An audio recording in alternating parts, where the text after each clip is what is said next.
Often known as the Wonder Down Under, Australia has captured the world's imagination in recent decades as a small but mighty nation. The image of the fearless croc fighter in the backcountry has its parallel in stories of bold economic and trade promotion in some of the toughest locations.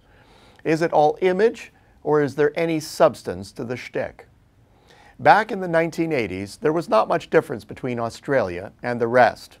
Average GDP growth from 1981 to 89 was 3.5%, against the same in the US, and average growth of 3.1% in the OECD nations, which Canada matched over that same period.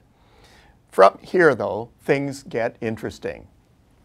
Average OECD growth dipped to 2.7% from 1992 to 2007, weighed down by Europe at 2.3%, while the US managed 3.2% and Canada 3.1%. Australia? Try 3.7% average growth. A 1% difference doesn't seem like much, but compounded over this length of time, it makes a world of difference. How about the post-recession period, a tough time for everyone? Australia is still managing superior growth. With Canada and the US at 2.1% and Europe at 1.1%, Australia pumped out 2.6% average growth between 2010 and 2016. Slower for them, but still well ahead of the pack. What's their secret? Australia's trade intensity is less than Canada's. Exports and imports only accounted for 30% of the economy back in the 1970s, likely a result of its distance from major markets. However, since then, that intensity is up about 33%, now sitting at 40% overall. Export growth has consistently outperformed the rest of the economy, averaging 5.1% annually during the last long growth cycle. However, instead of shrinking back in the lackluster post-recession years, Australian export growth actually increased to 5.4% annually, flying in the face of the trend. And the power behind this success? In a word, diversification. It was evident in the details of trade that something started to shift in the 1980s. Late in the decade, growth in exports to the emerging world was 11% annually against 7% to traditional OECD customers. Now, at the time, the OECD accounted for 2/3 of Australian exports. Growth to ASEAN nations was impressive at an average annual clip of 13%. But atop them all was China at 15%. Now, growth to ASEAN faltered, averaging just 3.6% annually since. At the same time, OECD growth also swooned to 2.7% annually and to an even slower 0.9% in the post-recession period. But growth to China actually accelerated, rising to a scorching 17.7% annual pace in the stretch between 2000 and 2016, more recently easing to 10%. This has revolutionized Australia's export shares.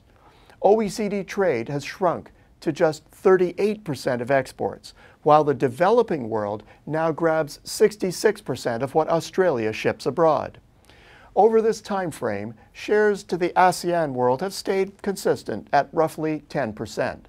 But while the US and Europe collectively account now for just 8% of Australia's exports, formerly it was 20%, evenly split, China has gone from a 3% customer to a 32% one. This is an enormous upheaval in a comparatively short span of time and demonstrates that Australia's aggressive marketing plans have been very effective. What is Australia shipping?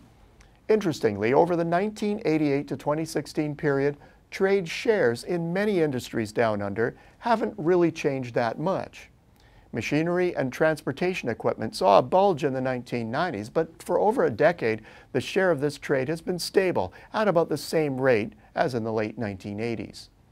Chemicals, crude materials, and beverage tobacco have been similarly static. However, both food and materials manufacturing exports have given up significant ground over this time. The gainer? Mineral fuels, largely coal. Feeding China's steel mills has been big business for a number of years, and coal is a big story in Australia's success. More recently, the numbers by industry are mixed. Weak steel processing in China has dampened the coal numbers, as well as chemicals and manufactured materials. But at the same time, higher value-added manufactures have accelerated.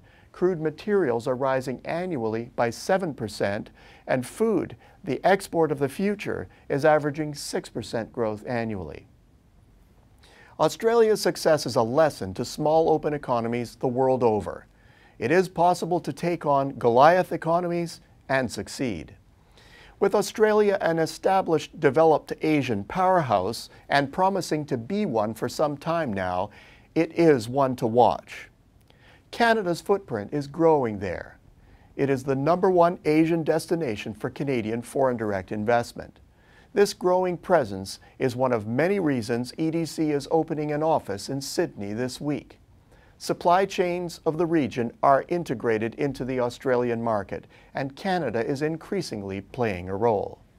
The bottom line? In a world questioning trade, Australia is a classic example of a full-on exporting nation.